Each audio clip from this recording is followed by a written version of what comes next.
உறவுகளுக்கு வணக்கம். நேத்து இரவு இந்த இடத்துல தான் ஒரு விபத்து ஏற்பட்டு ஒருத்தர தூக்கிட்டு போனாங்க. நான் இரவு முழுக்க விசாரிச்சதுல இதுவரையும் 14 பேர் விழுந்திருக்காங்க. கிட்டத்தட்ட 4 நாள்னு நான் நைட்டு சொல்லியிருப்பேன். இந்த மண்ணு 4 நாளா இல்லையா, 1 வாரமா இந்த இடத்துல தான் இருக்குதாமா. நான் தேர்தல் வேலையா போனதுனால இத கவனிக்கல. நம்ம வீட்டு பக்கத்திலேயே தான் இருக்கு. இப்ப இந்த இடத்துல 14 பேர் விழுந்து விபத்து ஏற்பட்டிருக்கு. விபத்து ஏற்பட்டது மட்டும் இல்லாம, அந்த சம்மந்தப்பட்ட இந்த கட்டடம் கட்டுறாரு இல்லையா, அந்த மண்ண கொட்டி வச்சிருக்காரு இல்லையா, அந்த உரிமையாளர்கிட்ட கூப்பிட்டு சொன்னபோது, இது வந்து இன்ஜினியர்ட்ட நான் பேசி விட்டேன். இந்த மண்ணு கொட்டுறதுக்கும் எனக்கும் சம்மந்தம் இல்ல. இன்ஜினியருக்கும் அதுக்கும் தான் சம்மந்தம். இதுக்கும் எனக்கு சம்மந்தம் இல்லன்ட்டாரு. ஆனா 14 பேர் விழுந்திருக்காங்க. இந்த பள்ளம் இங்க இருக்கு பார்த்தீங்களா, இந்த பள்ளம் இதுல வந்து பஸ் எல்லாம் ஏறி போகும்போது அந்த பள்ளத்துக்குள்ள 2 பஸ் எனக்கு தெரிஞ்சு இதுவரையும் என் காதுக்கு வந்து 2 பஸ் கவுரை பார்த்து மறுபடியும் நீர் ஏறி வெளியே போயிருக்கு. அது மாதிரி எகுத்து வண்டி வரும்பொழுது அங்கிட்டு இருந்து பைக்கில் வரவங்க ஏறி ஒதுங்க இடம் இல்லாம குடும்ப பிள்ளை குட்டியோட அந்த பக்கம் இறங்கி நிற்கிறாங்க. அந்த பக்கம் அப்படி நிற்கிறவங்க 2 வண்டி வந்து குடும்பத்தோட உள்ள கீழே விழுந்திருக்கு. இந்த தகவலும் நைட்டு எனக்கு கிடைச்ச தகவல் தான். அப்படி விழுந்திருக்கு. இப்படி இருக்கிற சூழ்நிலை நம்ம இந்த உரிமையாளர்கிட்ட கூப்பிட்டு சொன்னோம்னா இதை வந்து இன்னமும் வந்து இது அல்லாமல் நடவடிக்கை எடுக்காம அப்படியே இருக்குது. நான் கிளர்க்கிட்டையும் இப்போ கூப்பிட்டு சொல்லியிருக்கேன். இப்போ அது பஞ்சாயத்து இல்லை, அது ஒரு பக்கம் பஞ்சாயத்து. அதை இப்போ வண்டி வருதுன்னு சொல்லியிருக்காரு, மூடிடுவாங்க. அந்தது ஒரு பக்கம், அந்த பஞ்சாயத்து ஒரு பக்கம் இருக்கும். இதை பாருங்க, இது வந்து ஒரு சின்னாறு அப்படின்ற ஒரு குட்டியான ஆறு. இந்த பகுதி வந்து ஒரு குட்டியான ஆறு. இதில் வந்து இந்த ஊரில் பிறந்து வளர்ந்தா எனக்கு தெரியும் எவ்வளவு தண்ணி போகணும்.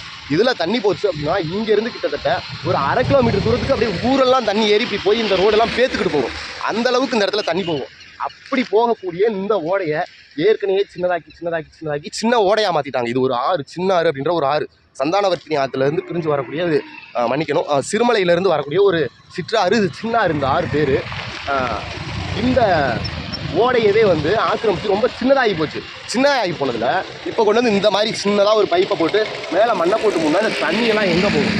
ஏற்கனவே இந்த ஓடை பெருசாக இருக்கும்போதே வெள்ளப்பெருக்கு ஏற்பட்டால் இங்கே கோடாங்கிவட்டி அப்படின்ற ஒரு ஊர் இருக்குது. அந்த ஊருக்குள்ளே வீடு பூரா தண்ணி ஏறி பாத்திரம் மண்டம் பூரா எனக்கு தெரிஞ்சு இதில் அரிச்சுக்கிட்டு போனது, ஆடு மாடெல்லாம் இதுக்குள்ளே அரிச்சுக்கிட்டு போனது தான் இந்த ஊர். அப்படி இருக்கிற பகுதியில் யாருக்கிட்ட காசை கொடுத்து எங்கே பேரம் பேசி என்ன ஒன்றாங்கன்னு தெரியல. இதுக்கு யார் அனுமதி கொடுத்ததுன்னு தெரியல. இப்போ இந்த ஒரு ஓடையை, பெரிய ஒரு ஆறவே வந்து ஓடையாக மாற்றிட்டாங்க. அந்த ஓடையவும் இப்போ சுருக்கி இப்படி பைப்பு போட்டு மூடிட்டு இருக்காங்க. இதுக்கு நான் விட மாட்டேன். நேற்று நைட் நான் காணொலி போடும்போது போட்டு மூடுங்கன்னு சொன்னேன். ஆனால் மூடவும் இப்போ விட மாட்டேன். இந்த பைப்பை போடக்கூடாது. இந்த ஓடைக்கு என்ன சட்ட ரீதியாக என்ன அளவுக்கு நீங்கள் தண்ணி போகுதுன்னு பார்த்து அளந்து இதுக்கு பாலம் கட்டணுமே தவிர இப்படி சின்ன பைப்பை போட்டு மூடி மண்ணை போட்டு மூடிடலாம் அப்படின்னு நீங்கள் கனவுல கூட நினச்சிக்காதீங்க. இதை போட்டு நான் மூட விட மாட்டேன். கண்டிப்பாக சொல்கிறேன், மூட விட மாட்டேன். அப்படி மூடினீங்கனாலும் பரிசெரியாக வச்சுருவேன். கொஞ்சம் நேரத்தில் நான் பூராத்தையும் பரிசெரியாக வச்சுருவேன். இதை விட மாட்டேன். மாவட்ட நிர்வாகம் இதை பார்த்துட்டு நீங்கள் தக்க நடவடிக்கை எடுக்கணும். இந்த நடவடிக்கை எடுத்து இந்த பைப்பை பூரா தூக்கி வெளியே போட்டுட்டு இந்த ஓடை எந்த அளவுக்கு இருக்கோ அளந்து இந்த ஓடையை வந்து விரிவாக்கம் பண்ணி விடணும். அப்படி அவர் இது பண்ணணும்னா கூட எந்த அளவுக்கு இதுக்குள்ள தண்ணி போகுதுன்னு பார்த்து அளந்து அதற்கான பாலம் எந்த அளவு தண்ணி போகணுமோ அந்த அளவு இடைவெளி விட்டு பாலம் கட்டினா கட்டட்டும். இப்படி சின்ன பைப்பை போட்டு மூடி இதை இது பண்ணால் நான் விடவே மாட்டேன். எந்த காலத்துலையும் ஒத்துக்க மாட்டேன். இப்போ ஜேசிபி வருதுன்னு சொல்லியிருக்காங்க, வந்தாலும் இந்த மண்ணை போட்டு நான் மூட விட மாட்டேன். ஓரமாக வேணால் தள்ளி விடட்டும், மொத்தமாக போட்டு மூட விட மாட்டேன். மொத்தமாக போட்டு மூடி நீங்கள் வேலையை ஆரம்பித்தாலும் ஒரு நான் பறிச்சு போட வச்சுருவேன். கண்டிப்பாக விடவே மாட்டேன். நன்றி, வணக்கம். ராம் தமிழர்.